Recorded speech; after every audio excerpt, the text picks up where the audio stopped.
everyone. Thanks so much for joining me for today's special topic webinar, live through early detection, brought to us by the NeedyMeds partner, the American Lung Cancer Screening Initiative. We do plan on getting the presentation started in just a little bit. In the meantime, I'll ask those of you that have already logged in to please help me out with an audio visual check. If you can hear me clearly and see my screen, which is the first slide of a PowerPoint presentation, please send me a message in the questions or chat section of your GoToWebinar control panel, which should be up on your desktop. Thanks so much. We're also going to take the time to ask our panelist, Raya, to give us a shout out as well to make sure we can hear her clearly too. Hi, everyone. This is Raya. Thanks so much for joining. Fantastic. Great news. Our audience lets us know that they can see my screen and they can hear me and our panelists, which is very important, clearly. So thanks so much, everybody, for participating. And for the next few moments, you will only hear silence. Take that time to check out the reading material we uploaded into that handout section of your GoToWebinar control panel. Thanks, everybody.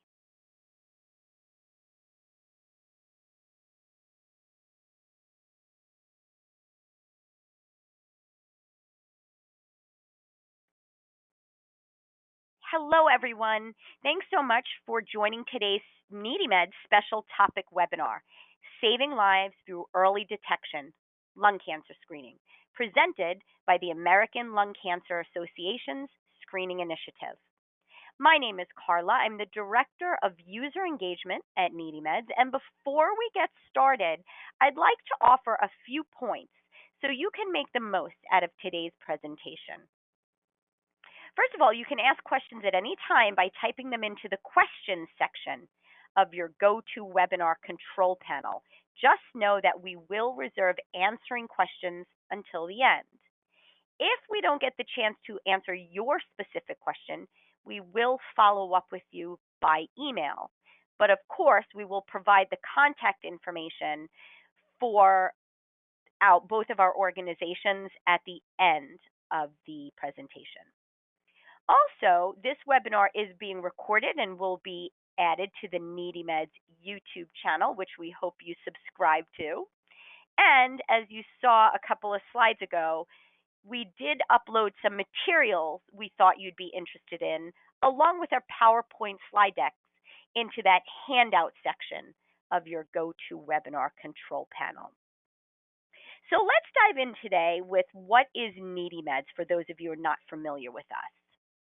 We're a national nonprofit co-founded more than 2 decades ago by a retired family physician, Dr. Rich Sagal, and his friend, Libby Overly, who was a medical social worker.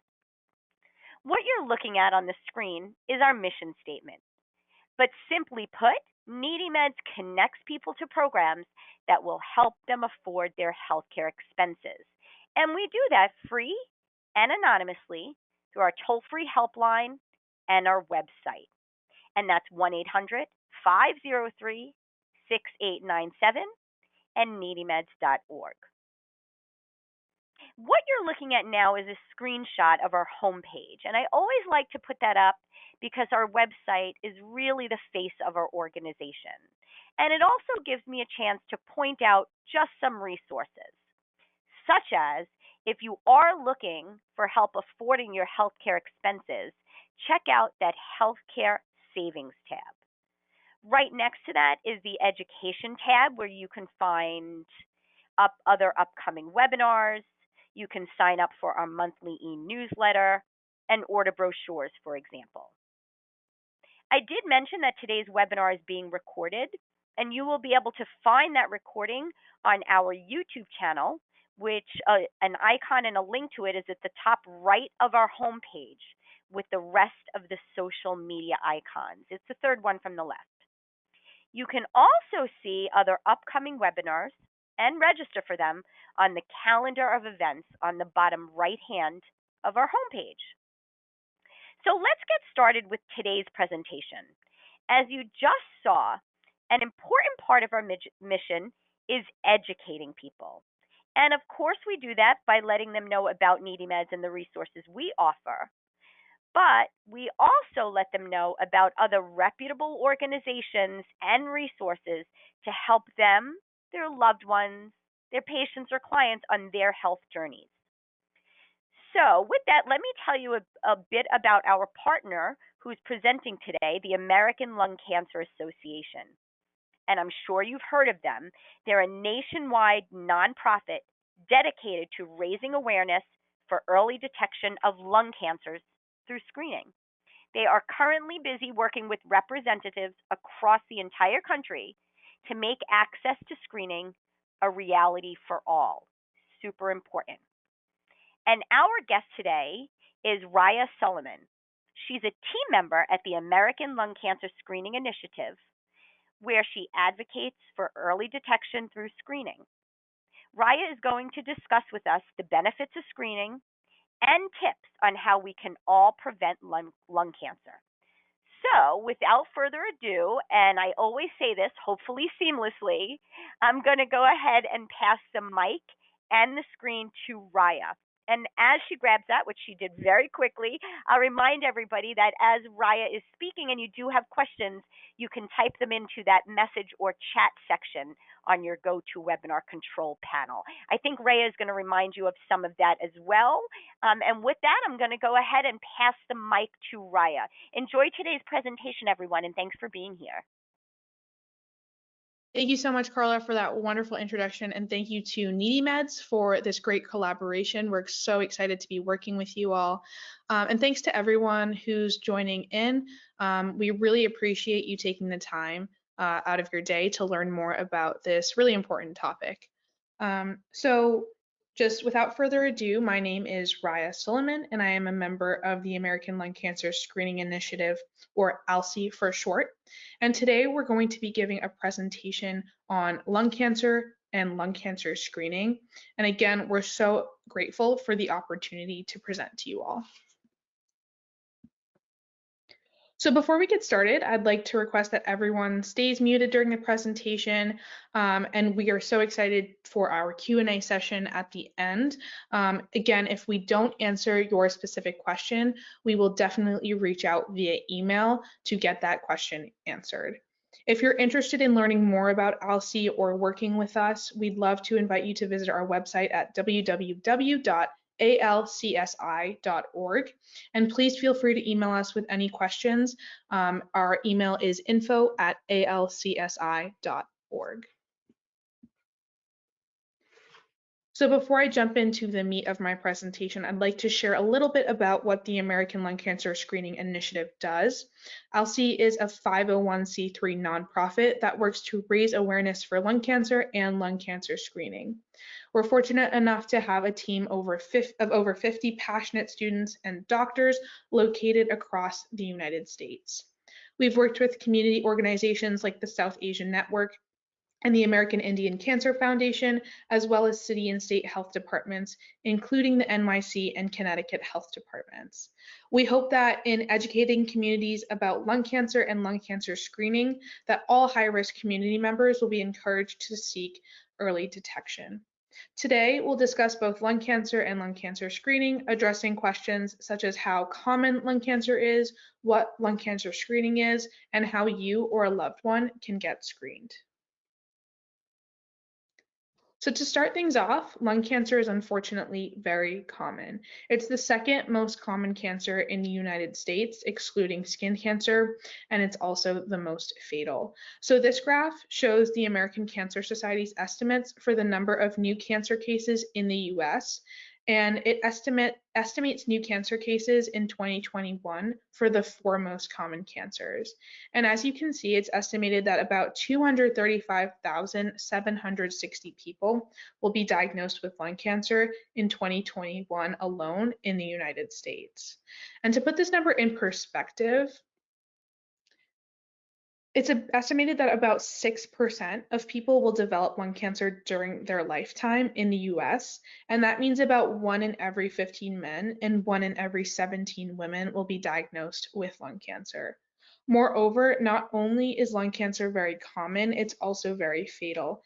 and lung cancer is the leading cause of cancer-related death in the United States and in the world. In 2021, it's estimated that lung cancer will claim the lives of 131,880 people. And this graph shows the American Cancer Society's estimates for the number of cancer-related deaths in the US. As you can see, lung cancer is far more fatal than breast, prostate, and colon cancer, causing more deaths than all of these three combined. And every year, there are about 50,000 more new cases of breast cancer, but lung cancer still causes over 90,000 more deaths. In women alone every year, lung cancer causes more deaths than breast, ovarian, and uterine cancers combined. If we look at lung cancer incidence and mortality rates by sex and race, you can see that among males, lung cancer incidence is highest in Black males at an incidence rate of 71.7 per 100,000 people. Among females, lung cancer incidence is highest in white females at an incidence rate of 51.1. Mortality rates also mirror incidence rates, so Black males have the highest mortality rate amongst males, while white females have the highest mortality rates amongst females. And from this data, the question that arises is, why is lung cancer mortality so high? And lung cancer mortality is so high because patients are typically diagnosed at later stages. So this is a graph looking at the proportion of patients with lung cancer by stage. Stage is just a way for doctors to classify a cancer's tumor based on its size, if the cancer has spread to lymph nodes, and if the cancer has spread to other locations in the patient's body. Currently, though, most lung cancers are diagnosed at a distant stage, when the cancer has spread beyond the site in the lung where it originated. So this graph is based off of data from 2008 to 2017, published by the National Cancer Institute. And as you can see, about 21% of patients are diagnosed at a localized early stage, while about 51% of lung cancers are diagnosed at those later distant stages, when the cancer has often spread to locations outside of the lung in the body. So why is this so important? It's important because the stage that lung cancer is diagnosed at correlates directly with someone's survival. And we'll see this in the next slide. So one way that doctors track the survival of patients is by looking at the 5-year survival. And as you can see here, the 5-year survival for lung cancer at earlier stages is high, but the 5-year survival significantly drops as the disease progresses into later stages. And this graph is another way to understand the relationship between the stage at diagnosis and your 5-year survival. So the 5-year survival for patients with localized early stage lung cancer is 59%, but only 23% of lung cancers are diagnosed at these stages. In comparison, nearly half of all lung cancers are diagnosed at a distant stage. And this is why early detection of lung cancer is so vital. If we detect lung cancer at those earlier stages, then treatment options are better and prognoses are better. So with lung cancer being such a morbid disease, some of you might be wondering why the majority of lung cancers are diagnosed at those later stages. And the majority of patients, unfortunately, are diagnosed with this late stage lung cancer because they don't start feeling any of the symptoms of lung cancer until the cancer has grown and spread. So the most common symptoms of lung cancer are chronic cough, coughing up blood, chest pain, shortness of breath, and additional symptoms may include hoarseness, loss of appetite, fatigue, persistent lower respiratory infections, and a new onset of wheezing. However, when people become symptomatic, the cancer has often grown and spread to a point where it's more difficult to treat and where the outcome is poor. If the diagnosis of lung cancer has to wait until patient has symptoms, it's really difficult to catch the lung cancer early. So the question still remains of, how do we catch the lung cancer early if patients are asymptomatic? And one of the best ways we can do this is through lung cancer screening. Lung cancer screening is done using something called the low-dose computed tomography scan. And if you're eligible for lung cancer screening, it's recommended that you get an annual lung cancer screening. And in the coming slides, we'll discuss what lung cancer screening is, who should get screened, and how you can get screened. So an important distinction we want to make is that lung cancer screening is done using low-dose computed tomography, also known as the low-dose CT, and not the chest X-ray. So we use the low-dose CT scan because it provides a more detailed picture than the chest X-ray and is a lot better at finding small abnormal areas in the lungs. So the picture on the left is a picture of a chest X-ray, and the yellow arrows point to the abnormal areas in the lungs, but it's really unclear. And on the other hand, the image on the right is a picture of a low-dose CT scan of the chest. The red arrow points to the abnormal areas in the lungs, and as you can see, this image is a lot more detailed than the chest X-ray and enables you to discern the abnormal area in the lung with greater detail. So the questions that researchers wanted to answer was, how effective is the low-dose CT scan at detecting lung cancers at an early stage? And an important lung cancer screening trial called the National Lung Screening Trial, or NLST for short, tried to answer this very question. So the NLST was a large national study with over 50,000 patients enrolled, and the goal of the study was to determine the effectiveness of using a low-dose CT scan to detect lung cancer in patients considered high risk for lung cancer. And the study included two main groups, the first being a group of patients who received the annual low-dose CT scan and a group of patients who received an annual chest X-ray. And by comparing the stages at which cancers were caught between these two groups, the study wanted to determine if the low-dose CT scan was better at catching more lung cancers at those earlier stages. And as you can see, of everyone diagnosed with lung cancer, the low-dose CT scan caught the most lung cancers at an early stage, while the chest X-ray diagnosed more patients at stage 4. And stage 4 is the latest stage of lung cancer. And this has important implications for survival because the low-dose CT scan caught more lung cancers at an early stage, and these cancers were more likely to be treatable and the outcomes were much better. This translates to a 20% reduction in mortality for those who underwent lung cancer screening using the low-dose CT compared to the chest X-ray. So the NLST showed that compared to the chest X-ray, the low-dose CT is an effective screening method. A concern with any screening test, though, is accuracy, and essentially we want to know how good the low-dose CT scan is at catching lung cancer. So for every 100 individuals undergoing CT screening annually, 75 will be negative. And of those 75 that are negative, 97.7 to 100% truly do not have lung cancer. And this means that the test is really, really good at identifying people who do not have lung cancer. That is, if you do have lung cancer, the test will most likely come back positive, and the test will not miss your cancer. So if we move our attention to the 25 individuals that are positive, 23 turn out to be negative for cancer, primarily with follow-up imaging alone. And this means that even if your test result is a false positive, it's really easy to rule out cancer using further non-invasive imaging. The two individuals that have a positive test result and truly do have lung cancer are more likely to be diagnosed at an earlier stage than if they were not to undergo screening at all. So this means that their treatment options are far better and the outcomes are also far better.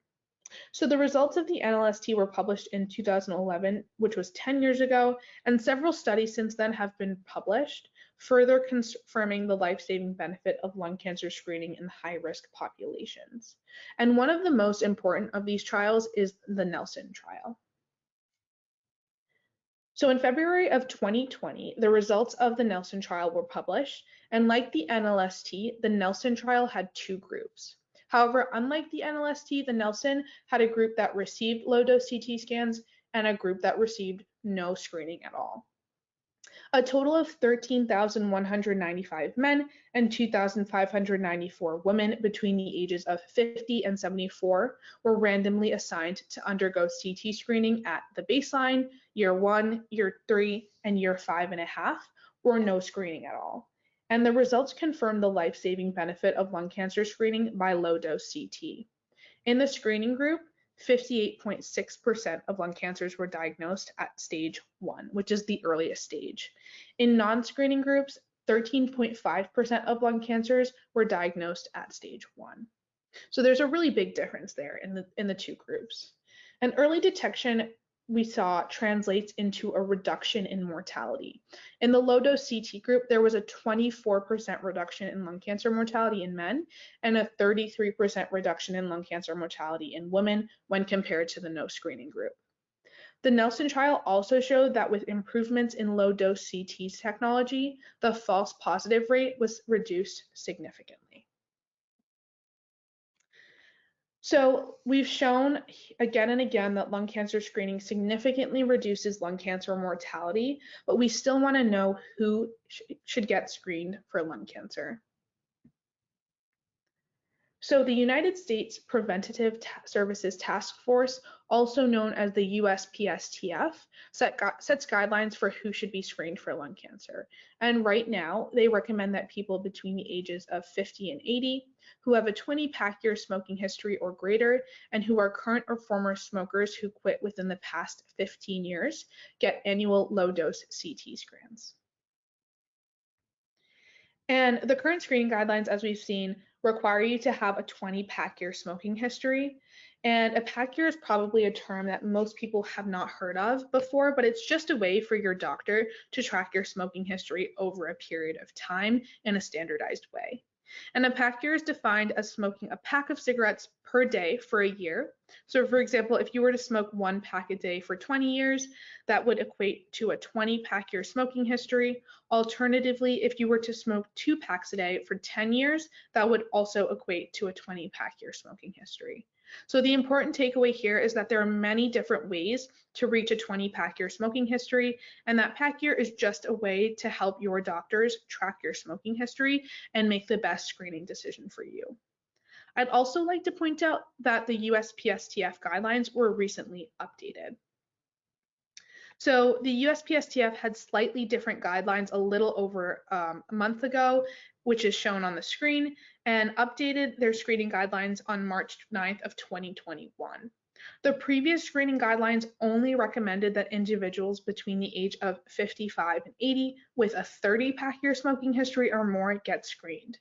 And under the new guidelines, the lower age bound is lowered from 55 to 50, and the pack year smoking history is lowered from 30 pack years to 20 pack years. And these new updates will nearly double the number of eligible individuals for lung cancer screening in the US. Notably, the most apparent increases in eligibility will occur among women and minorities. So these changes were really effective in broadening the scope of who can get screened. However, while these new guidelines will include more high-risk individuals, they only include individuals with heavy smoking histories.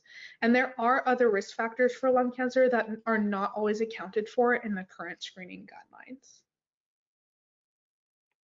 So these additional risk factors on the slide include exposure to secondhand smoke, exposure to radon, exposure to asbestos, a family history of lung cancer, COPD, and previous radiation therapy to the lungs.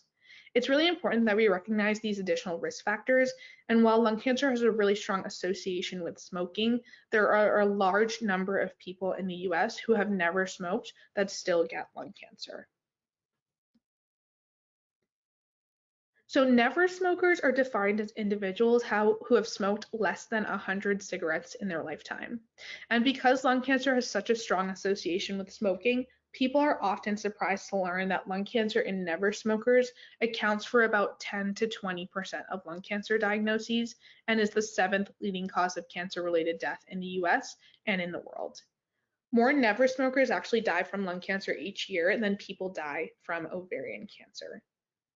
And this graph on the slide shows the proportion of lung cancer cases that occur in people who have smoked in their life and people who have never smoked.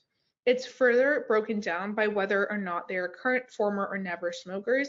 And as you can see that 80 to 90% of lung cancers occur in people who have smoked during their lifetime, and about 10 to 20% occur in never smokers.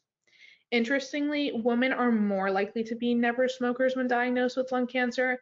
And in the US, 60 to 70% of never smokers diagnosed with lung cancer are in fact women. Right now, though, lung cancer screening is not recommended for individuals who have never smoked. However, understanding lung cancer in never smokers is a current focus of research, and with the development of new screening technologies and risk models, there may be a way to identify high-risk never smokers who should be screened for lung cancer. So in summary, lung cancer we've seen is the leading cause of cancer-related deaths in the US, and it's so deadly because most lung cancers are diagnosed at a later stage when they have spread to other locations in the body. Importantly, early detection through lung cancer screening by the use of the low-dose CT can reduce lung cancer mortality by up to 33%. And this has been shown in multiple national large-scale trials. Currently, though, only 5.7% of high-risk individuals are getting screened for lung cancer. And to highlight just how low this number really is, we compare the lung cancer screening rate to the screening rates for breast, cervical, and colon cancer. And all four of these cancers have screening tests that are recommended by the USPSTF. Right now, as we said, only 5.7% of high-risk individuals are getting screened, and this rate is extremely low in comparison to the screening rates for those breast, cervical, and colon cancers.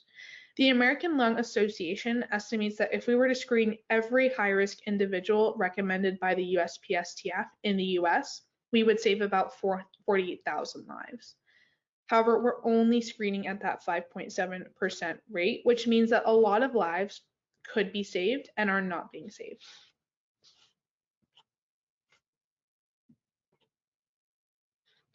So the lung cancer screening rate is low for a number of reasons, including limited awareness and concerns about access to screening, the cost of screening, and the safety of screening.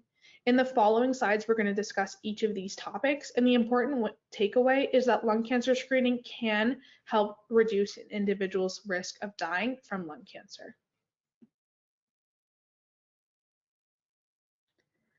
The first potential concern we'll address is the cost of lung cancer screening. So the average low-dose CT scan costs anywhere from $300 to $400, but most insurance companies, including Medicare and Medicaid, will cover the cost for eligible patients.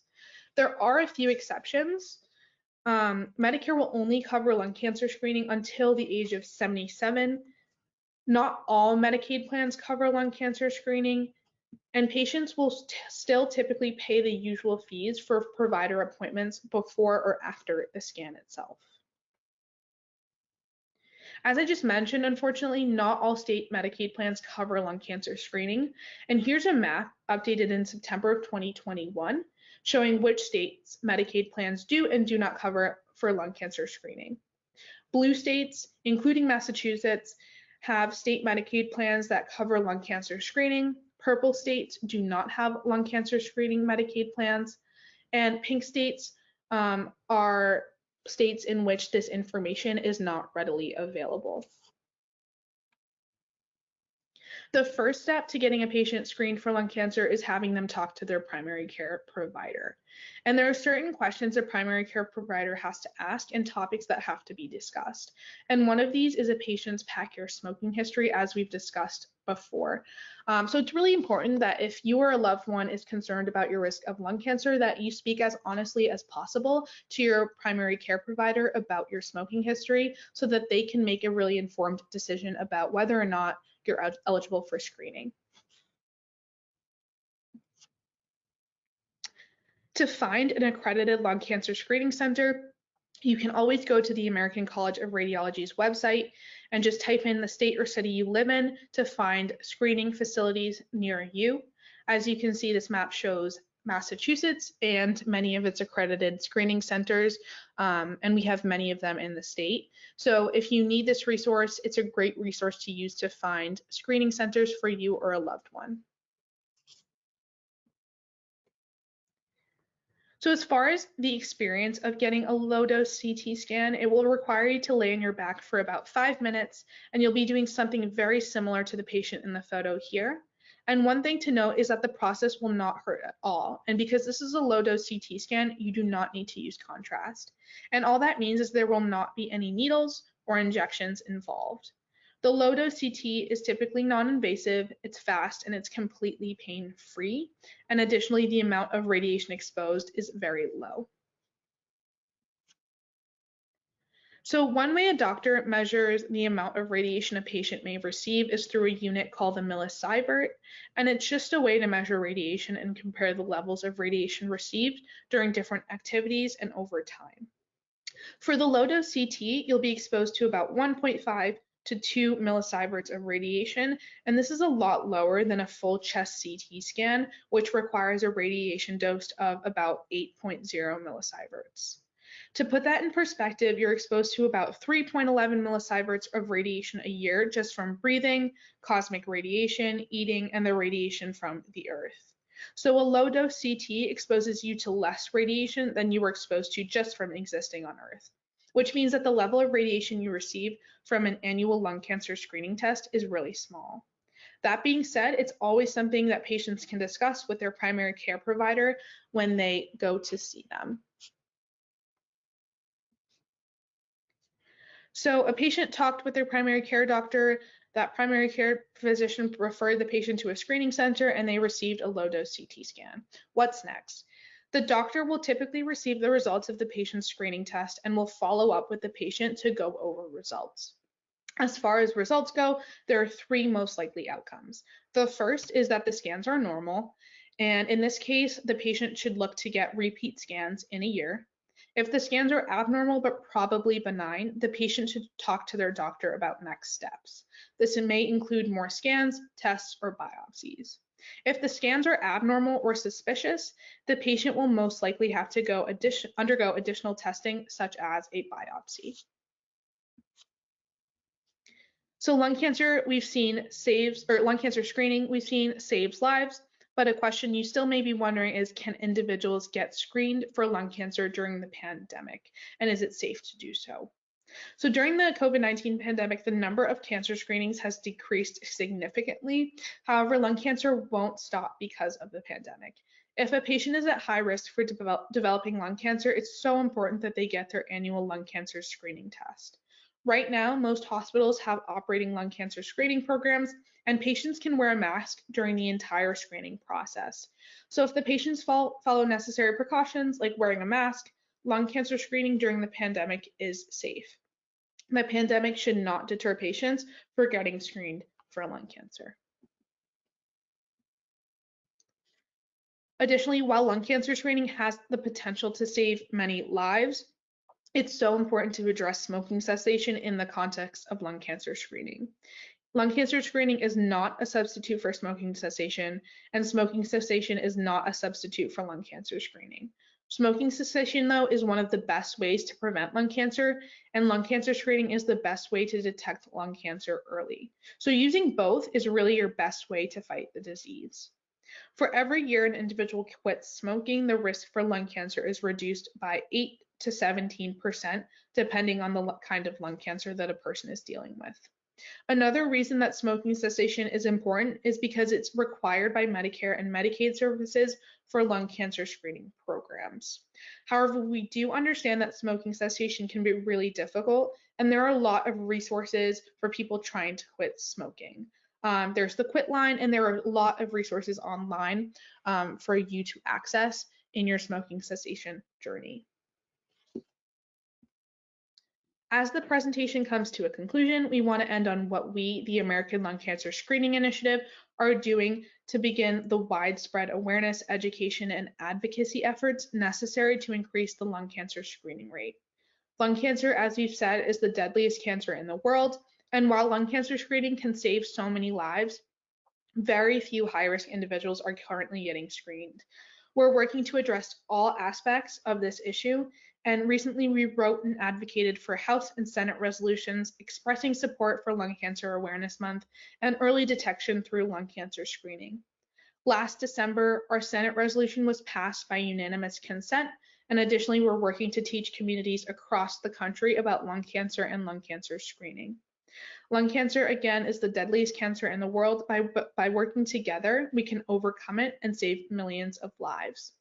It starts by raising awareness and initiating lung cancer screening programs in all of our communities.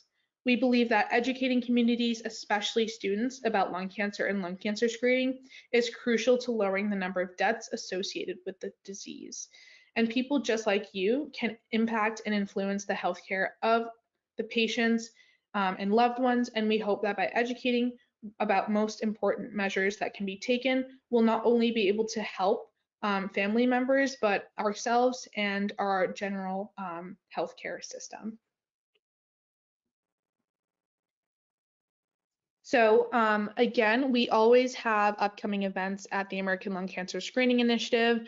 On the screen, you can see some of our past distinguished lecturers who are in the field of lung cancer and screening and who have made a huge impact on the accessibility to screening for different cancer patients. So you can always visit our website, www.alcsi.org, to look for some upcoming events. Again, we're so happy that you've joined us today, and thank you to NeedyMeds for allowing us to collaborate and have a continued partnership. We'll have a Q&A session at the end, but if you ever have any questions or you want to get involved, please do reach out to us. Thank you so much. Raya, thank you, thank you, thank you for that fantastic presentation.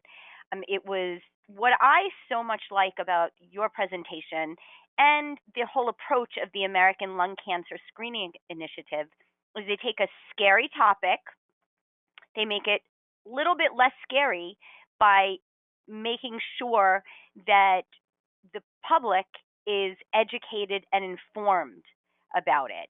And you take what seems like like I said, not only a scary but possibly confusing topic and break it down into bits of information that lay people such as myself could understand, and most importantly, explaining easy steps we can take to protect ourselves and our loved ones.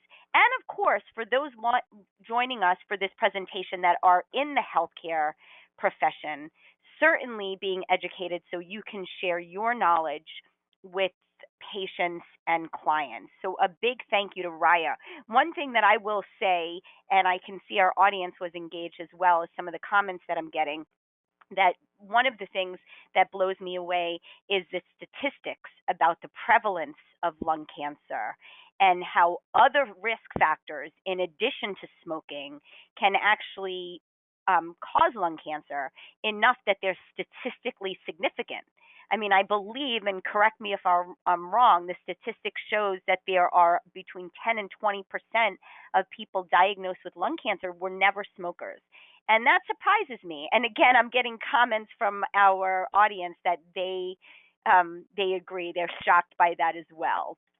One of the other things that I want to stress is we all know that you can go to a browser, type in any term you want, such as lung cancer, and you'll get hundreds, if not thousands, of hits and results.